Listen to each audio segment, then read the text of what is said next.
morning and welcome. I am Brenda Ridley. I'm a worship associate at the Unitarian Universalists of Mount Airy, and I use the pronouns she and her.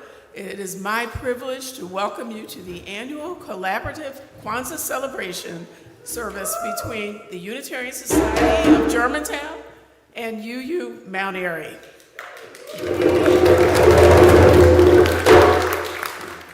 We are people of different traditions, backgrounds, identities, and beliefs who come together in this place to seek ways to grow and develop in love and compassion so that we can bring our best selves to our work, our families and communities, and to a world with hurts that need care and mending.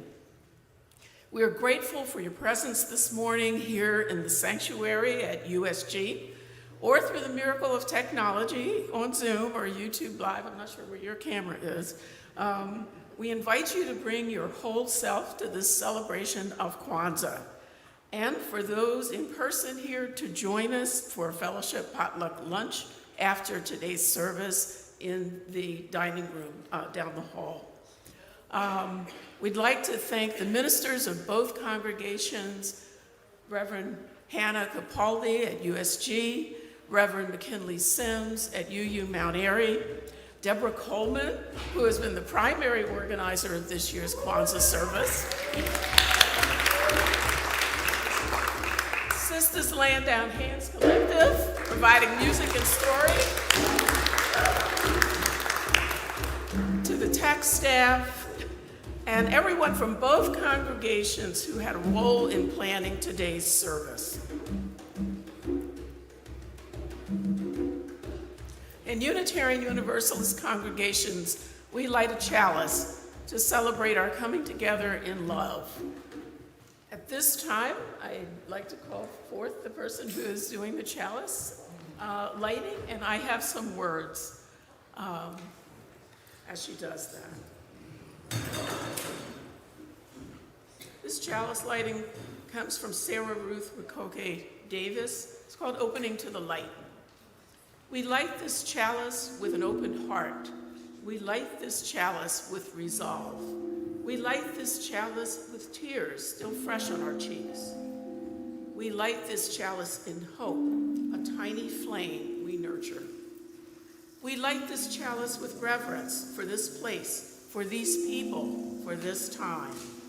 We light this chalice with all our souls longing to be who we are, to be who we will become, to be ourselves. We light this chalice in self-love, in giving love, in holy love.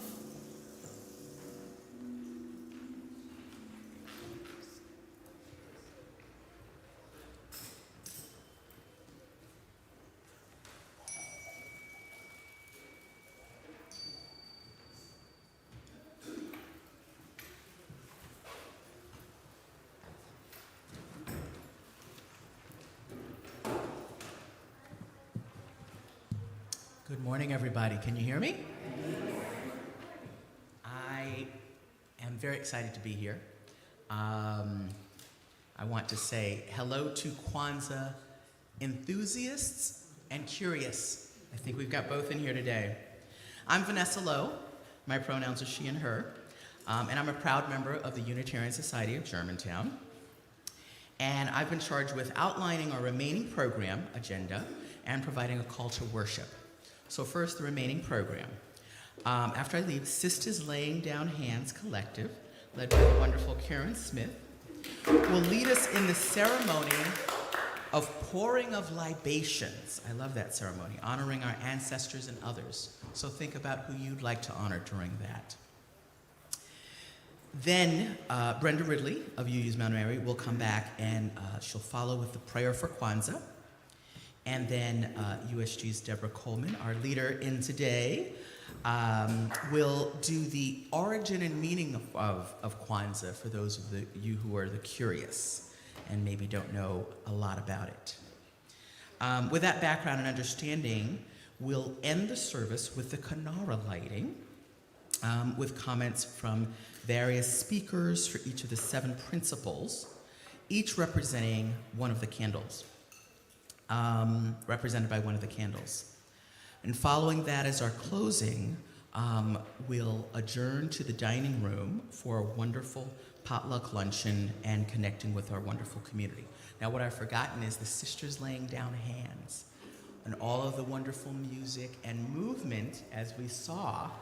That will be a major piece of as we move along through the service. Very excited about that.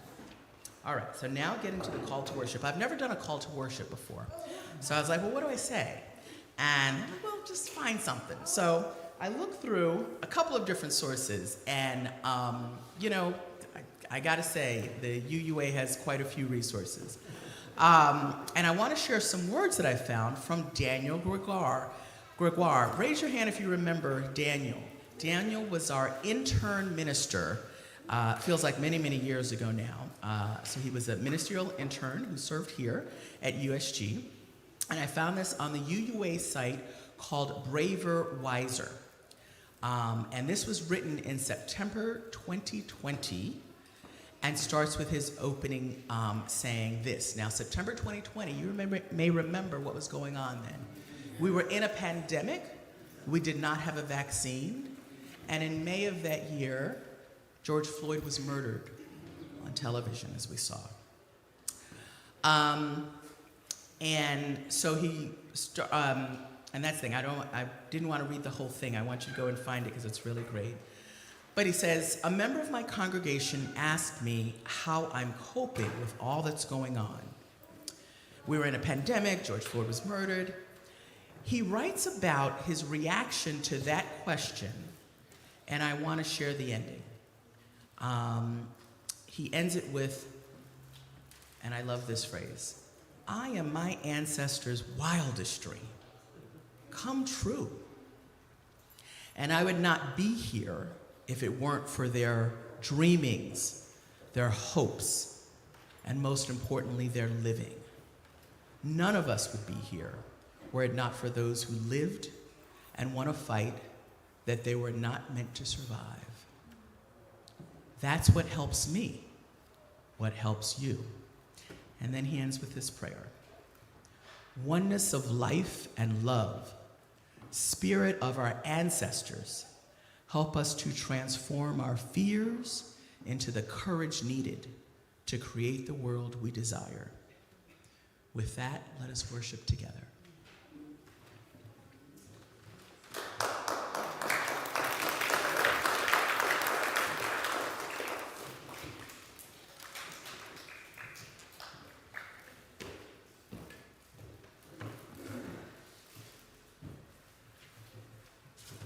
Good morning. I have to give you some guidelines for Kwanzaa, just to let you know. We don't really sit down so much and just watch, because we bought some extra instruments. There's room to move. Children should be making noise. We want to know you're in the room. You are in the room, right? Yeah. All right. So I really, get involved. This is not a quiet service. This is not a Catholic church. Even though I've done Catholic churches before. But I'm just letting you know, there's room to move. And whatever the expression is, whatever you like to do, okay? No judgment whatsoever. But we do have extra instruments. And we're just gonna do a little blessings at this time. Also in Kwanzaa, we always ask the eldest person in the room, whoever that may be, to give you permission to continue. Do we have your permission to continue, eldest person in the room? All right. Did you tell me you were 105? What did you say? I'll take it. So this time, when you share a name that has moved forward, I'm not going to just say go on, but move forward in your life, that's maybe that you don't see anymore per se, but you feel them. This is that time to say that name out loud, and we give honor to that person. By pouring the water, which usually goes into a plant, but I'm going to pour it into this glass. And I'm going to also start with the names that still touch me today of the fire that happened in January of 2021 and the 12 people that lost their life with children. So we're going to start with those names. And Leslie Hamilton will read those names. And after you hear a name, please say Ashe. And after the last name, you give a name as well.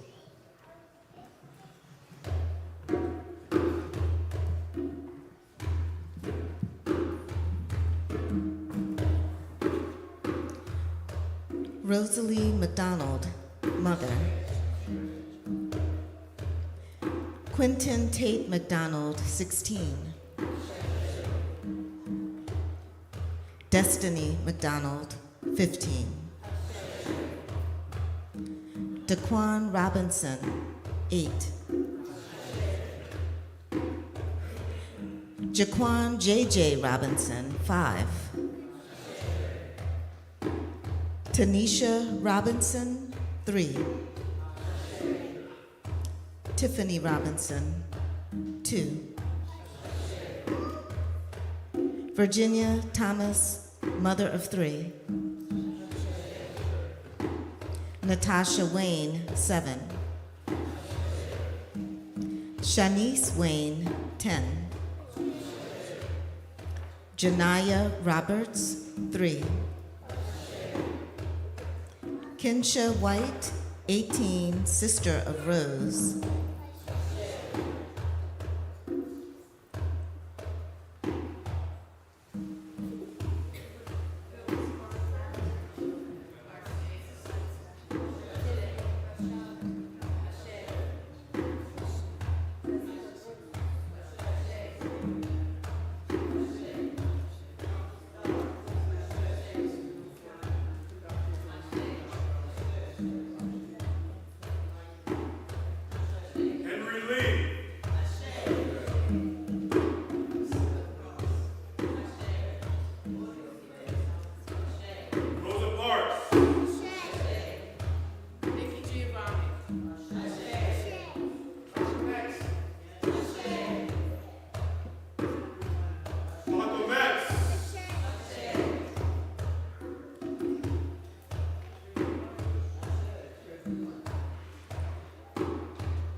Please join me in hearing these words, a prayer for Kwanzaa by Ade Amakraba.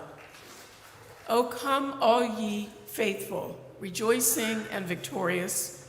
Come, let us embrace the mystery in the spirit of life as we celebrate the goodness of Kwanzaa and the African American heritage. Come and give thanks for companions on the journey in the struggle for freedom and justice. Our roots in the soil and soul of Mother Africa reach far and wide.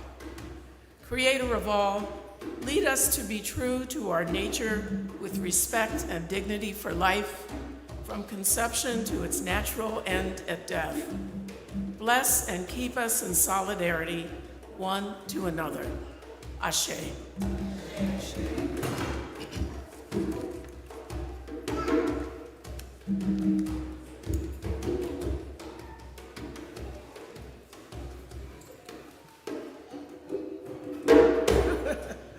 Thank you, and good morning again, and I am so happy to see you all here today and to share with you this important celebration for me and for other African Americans in this country. I'm going to tell you a little bit about the history of this celebration. It is an invented holiday. Somebody said that to me when I asked them if they were coming to Kwanzaa, and they said to me, well, wasn't that just invented? Well, yes, it was, and I'm going to tell you why. So, I came of age in the 60s. I don't know if any others of you did, but it was a pretty turbulent time. They were a season of change of culture. It was the height of the civil rights movement. There was the Vietnam War that caused divide. It was a decade of turmoil that saw one president shot, another with the fatigue of war, and a third who would not last until the end of his term. So let me just give you some key dates that happened in the 60s that set the stage for Kwanzaa. On February 1st, 1960, 4 black college students from North Carolina Agriculture and Technical College in Greensboro, North Carolina, staged a sit-in at a segregated Woolworth lunch counter, protesting their denial of service. This action caused a national campaign waged by 7,000 students, both white and black, over the next 8 months in sit-ins across the nation for civil rights. On October 1st, 1962, 3,000 troops quelled riots, allowing James Meredith, under guard of federal marshals, to enter the University of Mississippi as the first black student. On August 28th, 1963, we saw the Civil Rights March on Washington, D.C. for jobs and freedom, culminating with Dr. Martin Luther King's famous "I Have a Dream" speech from the steps of the Lincoln Memorial. On November 22nd, 1963, President John F. Kennedy, a beloved figure in the African American community, was mortally wounded. Vice President Lyndon Johnson was sworn into office later that day, and on November 3rd, 1964, Johnson won his first presidential election by an overwhelming majority. On August 11th, 1965, the Watts race riots in Los Angeles began a 5-day protest that culminated in the death of 34 people. In July of 1967, uprisings in Newark, New Jersey, where 26 black people are killed, 1,500 are injured, and 1,000 arrested. 1 week later, 40 people are killed, 2,000 injured, and 5,000 left homeless in Detroit. The protests were eventually stopped by over 12,500 federal troops and National Guards. And then on April 4th, 1968, Dr. Martin Luther King Jr. was assassinated by James Earl Ray in Memphis. This is the backdrop against which Kwanzaa was created and grew. So exactly what is Kwanzaa? Kwanzaa is an attempt to address the trauma and heal the wounds created in a country where being black means being constantly reminded that you are unwanted and a contradiction to what the United States wants to believe about itself. Kwanzaa is rooted in a belief called Afrocentrism that argues that for centuries, Africans and their non-white and other non-whites have been dominated by Europeans, and that European culture is a lens through which non-Europeans can lose their sense of self and belonging. For this reason, according to Afrocentrism, people of African descent need to develop an appreciation of the achievements of traditional African civilizations, and they need to articulate their own history and their own system of values. Renewed attention to African culture, they believe, can benefit African Americans psychologically by reminding them that their own culture, which was devalued by Americans of European descent, has a rich and ancient heritage. In addition to emphasizing the past, Afrocentrism encourages the preservation and elevation of contemporary African American culture as manifested in language, cuisine, music, dance, and clothing. Important to Afrocentrism were figures such as African American scholar Maulana Karenga, a professor of Africana Studies at California State University in Long Beach, whose work resulted in the creation of the Afrocentric holiday, Kwanzaa, in 1966. Karenga borrowed the word Kwanzaa, meaning first, from the Swahili phrase Matunda ya Kwanzaa, or first fruits, adding the seventh letter, A, to designate a letter for each of the 7 children that were involved in an early celebration. So you all know children, right? Each of them wanted their own letter. So he just added a letter to the word Kwanzaa. But it's significant because the number 7 is also very significant in the Kwanzaa traditions. So the adding of the letter accomplished a couple of things. Kwanzaa evolved into an annual holiday affirming African family and social values that is celebrated primarily in the United States from December 26th to January 1st. Each of the days of the celebration is dedicated to one of the 7 principles of Kwanzaa: unity, self-determination, collective work and responsibility, cooperative economics, purpose, creativity, and faith. You're going to hear a little bit more about that when our congregation members come and light the candles and tell you about each of those principles.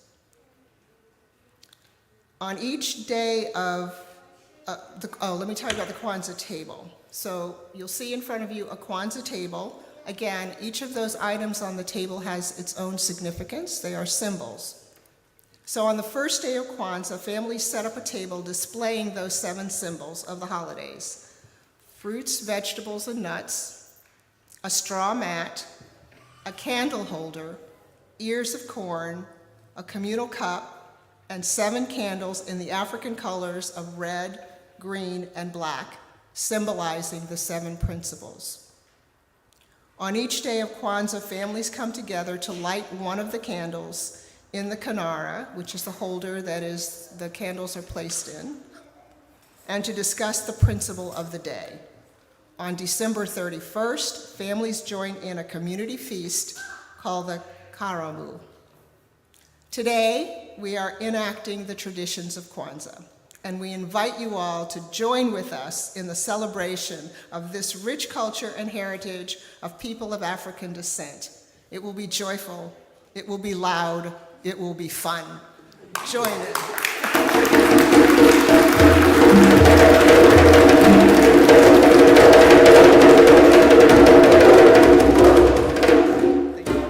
Okay, so you shut, and I want it loud. I know it's always going to be loud. So it's fun. So we have one more ritual that's going to be a little subdued, a little bit. I'm going to ask the folks that are going to be lighting the Kinara candles to please come forward.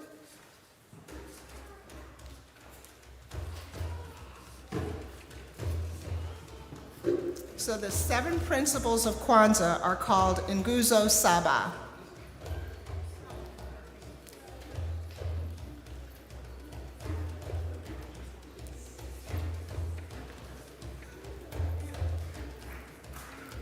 And so as they are taught, what I'll say is the candles are lit in a particular order.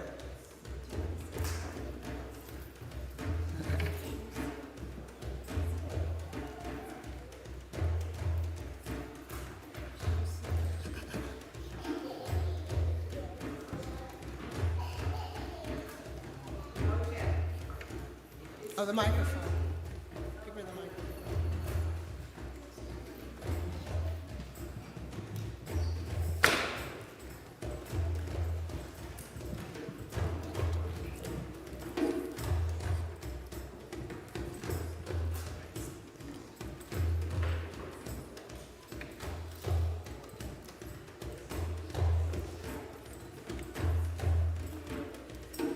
Umoja is for unity of a family and a sense of belonging and knowing what that's all about. Unity is connection to ourselves, to the country, and to our families. And when I think about that, I think about the range of trauma that we've all experienced in our lives and how we still manage to hold it together despite all the trauma.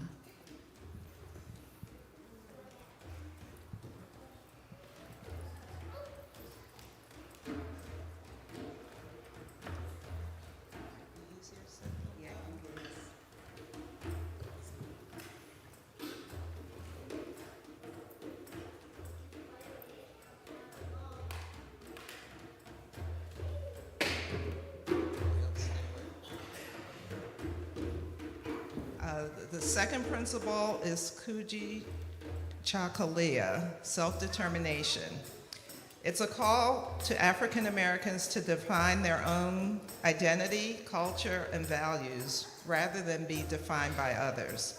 It's about empowering people and communities to shape their own destiny and assert their voices in broader society. Individually, it's important to be your authentic self, encourage yourself, and surround yourself where you can get the support needed to pursue your goals in life. Collectively, people of color, particularly blacks in the US, have formed their own organizations for societal, spiritual, educational, and professional support. Social organizations as sororities and fraternities, educational institutions such as historically black colleges and universities, professional organizations such as the NMA, National Association of Black Journalists, etc., religious organizations such as the AME Church, and even within the UUA, Black Lives of Unitarian Universalism. These organizations support people as they chart their own path, not only when not accepted into other institutions, but also as places of strength to work collectively to maintain our culture and to allow us to pursue our interests. Kuji Chakalia is a powerful affirmation of the right to self-determination and autonomy.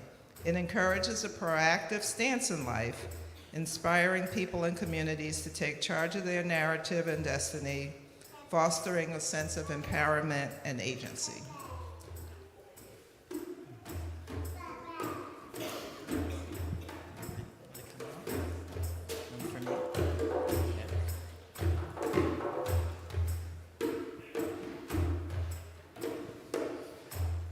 All right, I have number 3, which is Ujima, collective work and responsibility to build and maintain our community together. I lost my dad, me and my 2 sisters lost our dad September last year. And we've spent the past year and a half really reflecting on the work that our family did together, led by our parents, on this principle. So I'll leave it at that and try to light the candle without burning down the church. Let's see. So thank you, that helps.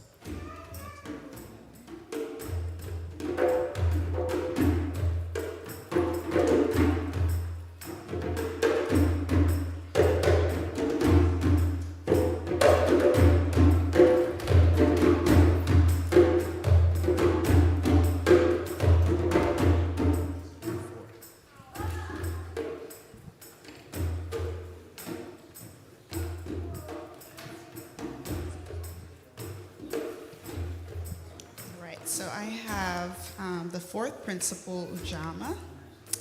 to build and maintain our own stores, shops, and other businesses, and to profit from them together.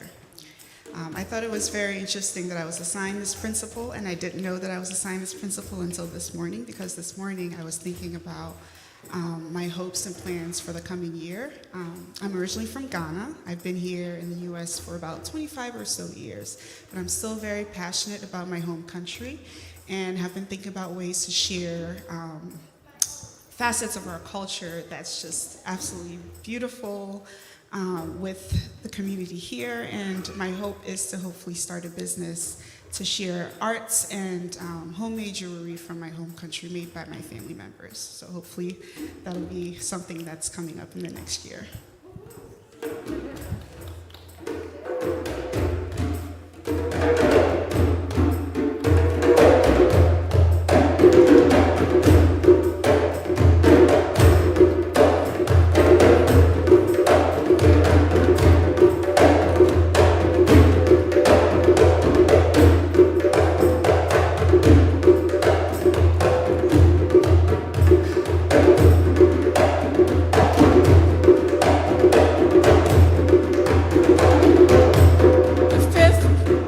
Principle of Kwanzaa is Nia, or purpose.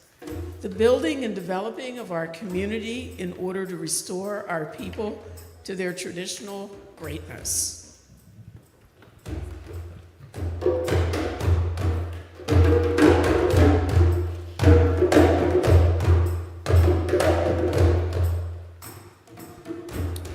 The sixth principle is Kuomba, creativity, to use our talents to beautify and inspire the world at large. You know, I find great inspiration in being able to create the world that I live in.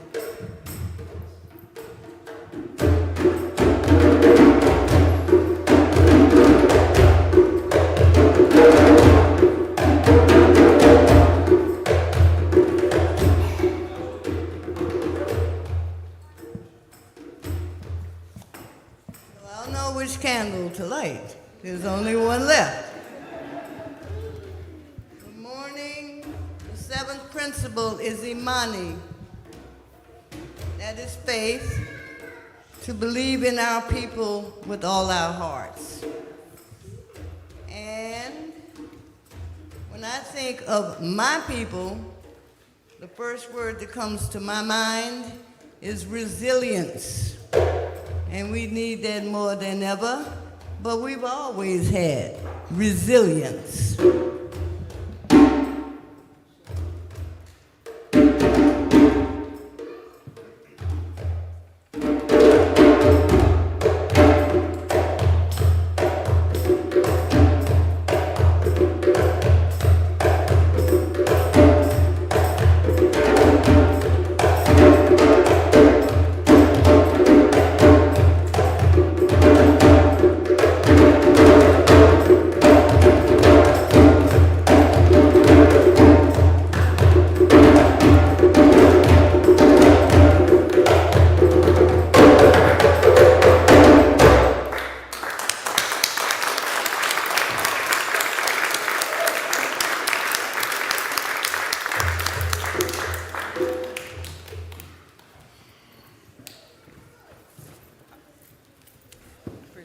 So, would the ushers come forth?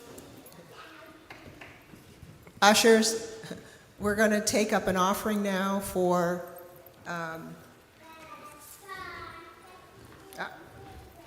Food Moxie.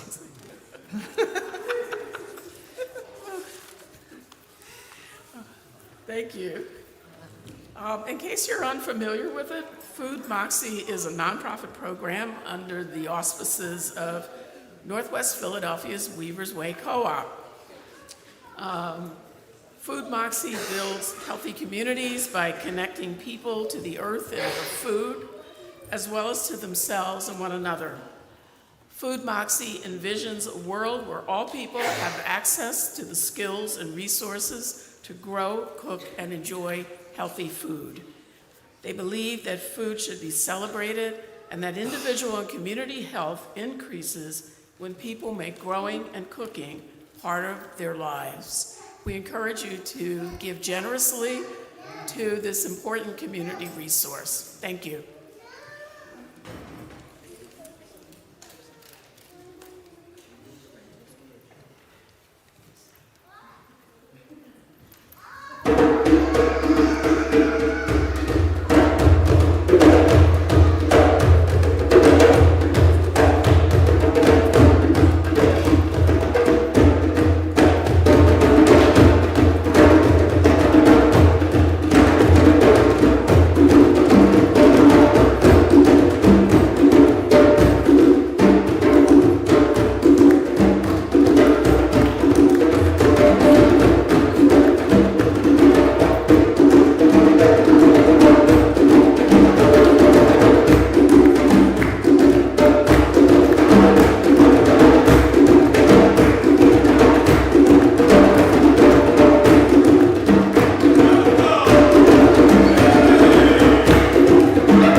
Yeah, hold your instruments. We're not done. I just want to, first of all, say a few words. We're not done. I want to say a few words once again. Thank you for coming. For the folks who helped put this together, I cannot thank you enough. This was a labor of love. So I first want to talk about the committee. The names of the people who lit the Kanara candles are in your program. So please, when you see them later, tell them thank you too. So for the committee that helped put this together, Brenda, Vanessa, Marilyn, who's in the back somewhere, and Karen, again, this came together because people work together. And that's the whole idea of what Kwanzaa is about. So, we're going to extinguish the chalice. I don't have any special words for that, but I think we normally say we extinguish the chalice, but the light goes on.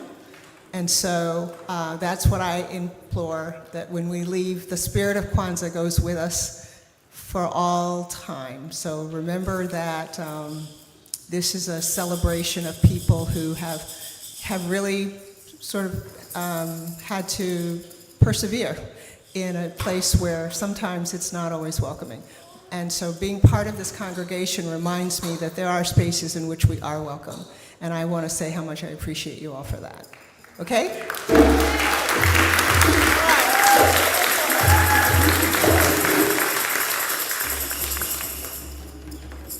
Okay, the first thing I'm going to do is test out the microphone. Can everyone hear me? All right, if there's a point at which you cannot hear me, please don't sit there and say nothing, like wave frantically or anything, you know. Yeah, don't throw anything, but short of that. So, for Kwanzaa, one of the things that we do is we greet the day and we'll say, Habaragani. Now, when you say Habaragani to someone, that basically means, what's the news? What's the news for Kwanzaa? And you will say the principle for that day. The principle for today is Ujamaa. So when I say Habaragani, I want you to say Ujamaa. You ready? Habaragani. Habaragani. Habaragani.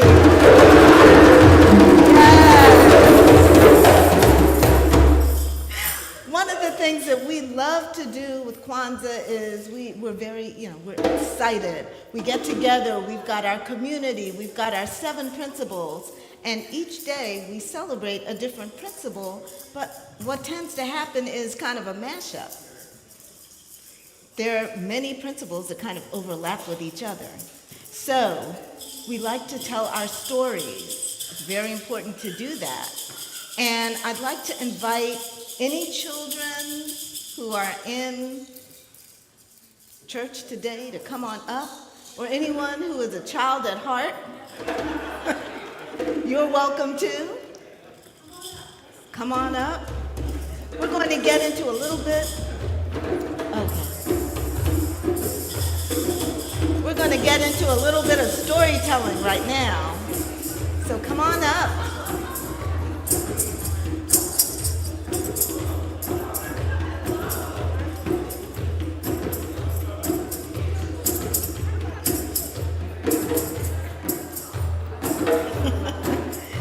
Welcome, yes, come on up. Thank you, I love this. All right, we are gathering.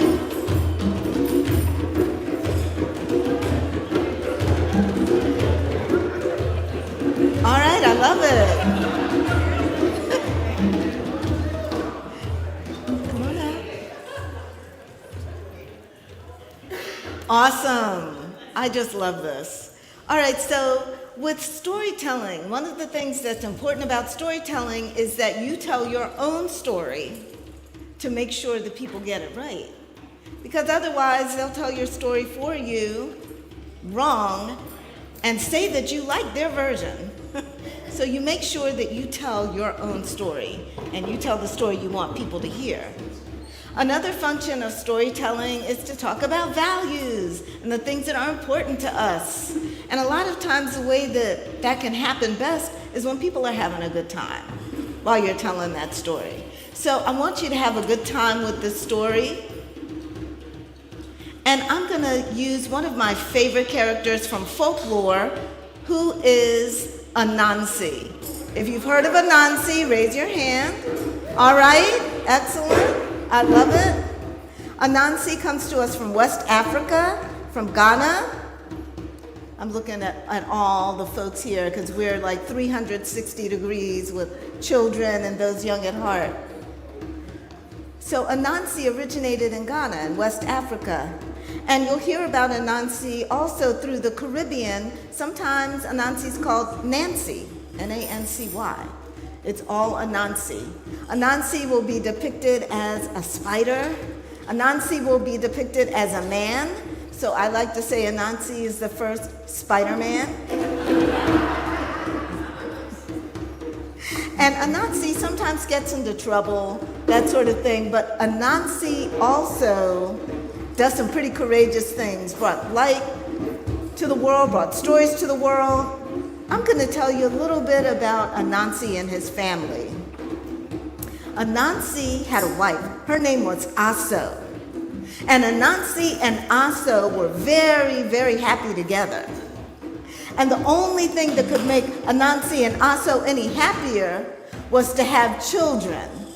All the parents in the audience can relate, right? Because your lives were empty and hopeless until your children came along, right? I see some people giving me quizzical looks, but that's okay. Just work with me here. So, as happens, when you're thinking about having a child, you think about what that name is going to be for your child, and you have it, it's wrapped up tight in your heart. Well, they had it ready. They were ready for the name that they were going to give their first child. And they had their name ready, and when it was time for the child to be born, the child came here with his own name. He said, "My name is Road Builder."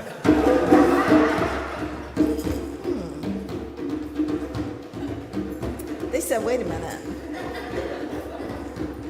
I'm not so sure that we like that name. We're thinking about that." So then he came up with another name, and he said, "My name is Sea Trouble." And they said, "Okay, we'll go with Sea Trouble." So it was time for the second child to be born, and when it was time for the second child to be born, they had their name. They thought maybe Tunde. They were thinking about that. That's a good name. But when the second child came, he had his own name too, and he said, "My name is Road Builder." By that point, they were kind of worn down. They said, "Yeah, we're going to go with Road Builder for son number 2. So the third child came. They had their name ready. And you know where this is going, right? The third child came with her own name, and the name was River Drinker. River Drinker. Yeah, they thought, okay, I don't know. Well, the fourth child was born on a Friday. So they thought, okay, Friday, and it's a girl, her name will be Afua. It's a beautiful name. They were ready to give their child Afua, and Afua was born, but Afua was not Afua. Instead, Afua was Game Skinner. Game Skinner. Yeah, really. The name was Game Skinner. Can you believe that? Well, the fifth child came, and his name was Stone Thrower. Stone Thrower. Then when you get to the sixth child, who wants to guess what the sixth child's name was? No takers? All right. Yeah, what do you think? That would be good, Fast Runner. That's a good one. Just didn't think of that one. Should have thought of it. It was a good one. But no, the sixth child's name was Cushion. Cushion. Yes. Well, that's how it goes with children. We have all of our ideas about what you're going to come here with, and then you come here and you tell us what you brought. So, the family was very happy together. They were really happy, having a good time. And one day, Anansi decided he was going to take a walk. So, since he was going to take a walk, he told his family, "I'm going to be back soon. Just going to take a little walk." So he took a walk. He walked through meadows. He walked through forests. And he looked down and he saw this thing by the side of the road. Didn't know what it was, but it was shiny and it was really interesting. So he picked it up and he put it in his pocket and he walked on. He walked down by a river. Well, if any of you have ever been to Forbidden Drive or down by the Whisk, you know the stones by the river are really slippery because they get wet. So he was walking by the river, his foot hit a slippery stone and whoop, up he went and down he fell into the water. Well, what happened then was a big fish came along. And I'm wondering if any of the children or those young at heart or those who aren't children can help me illustrate what happened. So there's a big fish. Get your arms ready. There's a big fish. He sees Anansi swimming. Oh, he looks tasty. He opens up his mouth and he comes up and he whoops. And then he goes down to the bottom of the river and he sits in the bottom of the river with Anansi in his stomach. The fish is pretty happy, but Anansi's not too pleased. And Anansi is sitting there and he's thinking, anyone who can save me from this is going to get this thing that I found. Okay. Well, back home, the kids are wondering, well, what happened what's going on with Anansi? Where is he? Where could he be? Well, they decided that they would go to the firstborn. Does anyone remember what his name was?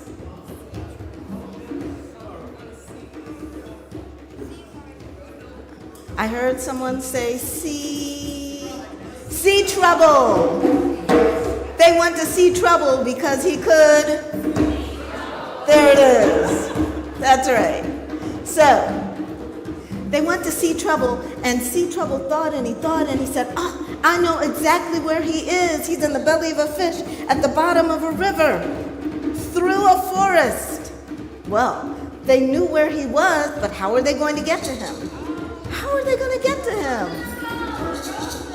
The second son steps up. That's Road Builder. That's right. And I'm wondering if there are any people who can visualize all of the sons get in line behind, the daughters get in line. I'm wondering if there are any children here who can help me illustrate this, who can join me. Can you come up and join me right here, right behind me? You. Yes, thank you. You. Come on up. No? Do you want to come up? All right. We're going to get whoever's willing to go with me on this journey. You're going to be right behind me. All right? So, all right, thank you. Here we go. So now, Road Builder is in front. And Road Builder is building this road, and all of the siblings are behind, and Road Builder is just building the road. Can you help me build the road? It's kind of like it's in the shoulders. All right. Building the road. They make it through the forest. The owls are hooting, and the wolves are howling, and the frogs are croaking, and they are walking through this wood. They make it. We have to build the road. There we go. All right. They walk on through, they build the road, they make it all the way through the forest, the animals, all the sounds, the thunder, and they get to the end of the forest and they have made their way through. Can we give a hand to all of the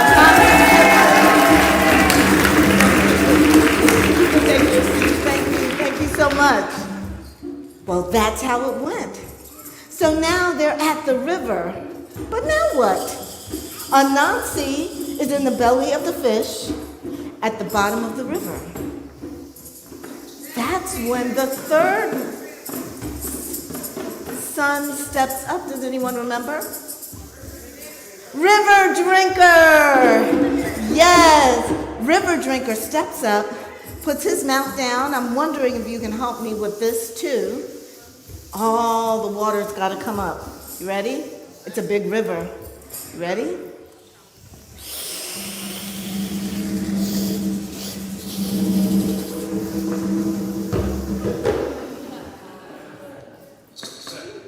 It's a look.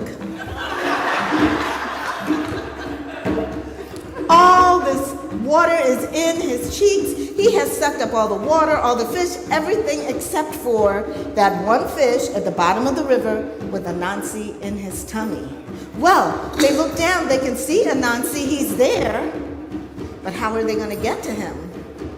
Well, That's when the fourth child steps up, and the fourth child's name was, I think I heard it. Game Skinner. Okay. So we know what game skinners do, right? But I'm vegetarian, so I'm gonna change the story a little bit. In my version of the story, Game Skinner jumps down into the riverbed, goes down, and does this.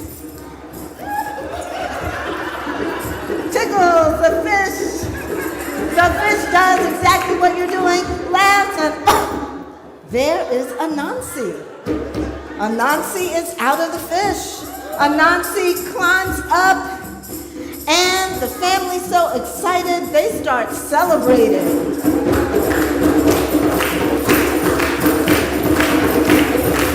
They are so happy.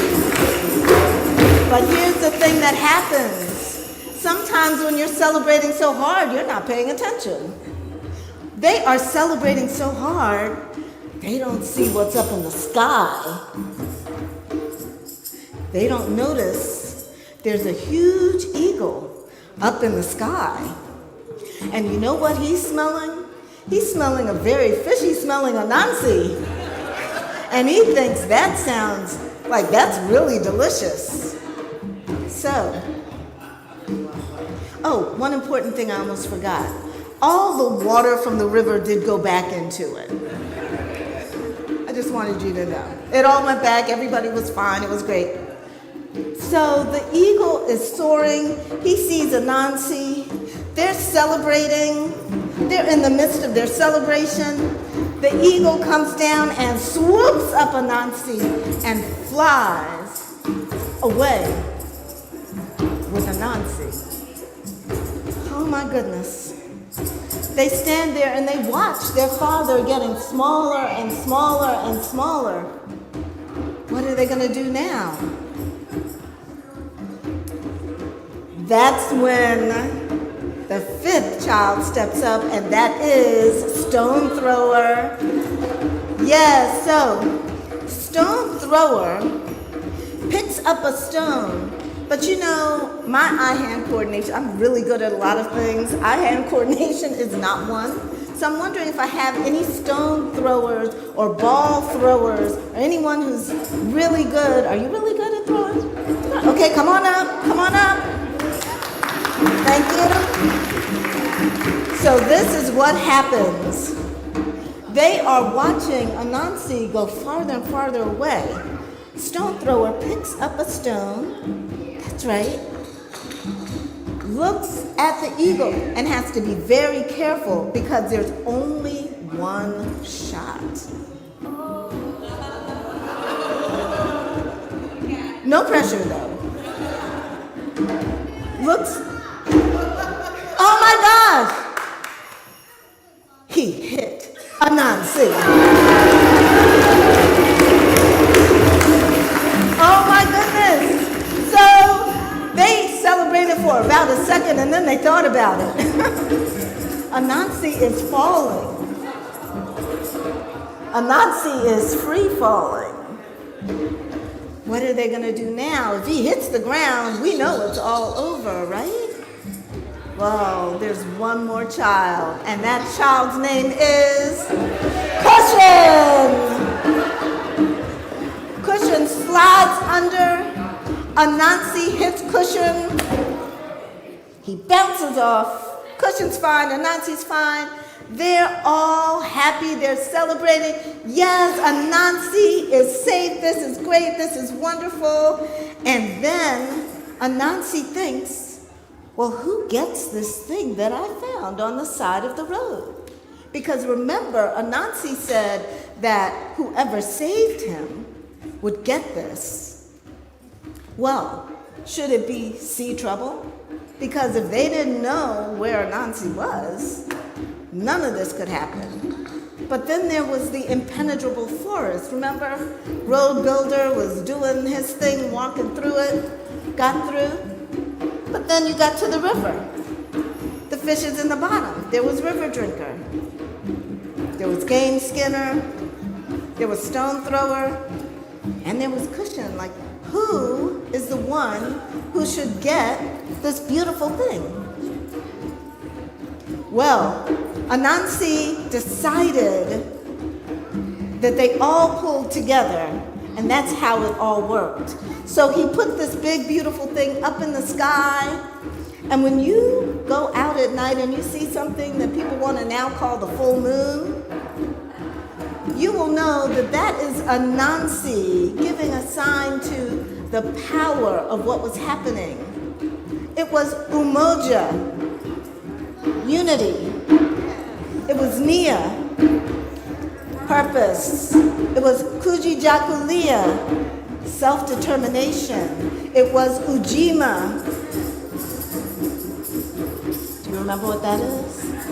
Collective work and responsibility. Basically, it covered all of these principles. And when you think about that and think about what your strengths are, they all put their strengths together to make it work. I'd like to take 10 seconds, and I would love to hear an outpouring of what all of your strengths are. I'm going to give you a countdown of 3, 2, 1. Don't wait for the other person. Just shout out your strengths, okay? 3, 2, 1. I want you to think about the power that you can have in your own community if you work like Anansi and his children and work together and put all of that into practice. Well, anyway, the end. That is the story of Anansi and his children.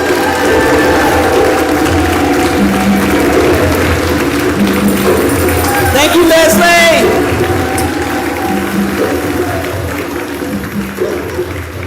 Leslie D. Hamilton, you can find her on the first Sunday at the barn. She's a favored storyteller. And as you see, you really can tell she is a storyteller.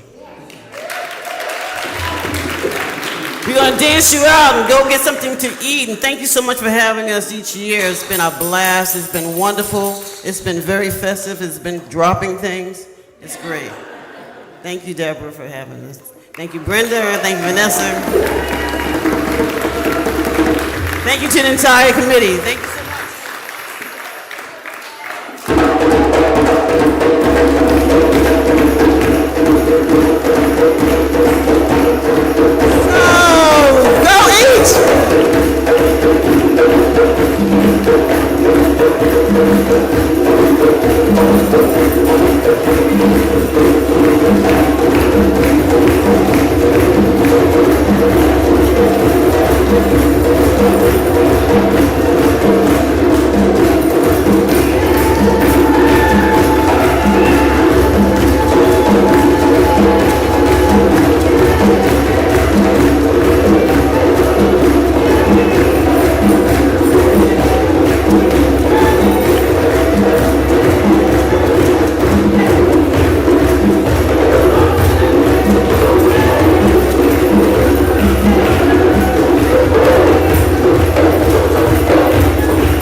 Can you hear me? Is the mic on? Okay, don't forget the final celebration for Kwanzaa is a feast and a meal. We need to share it. So if you'll go to the kitchen you will find that we have prepared for you all a Kwanzaa meal. And so please come share it with us. And thanks to everybody who brought something to share.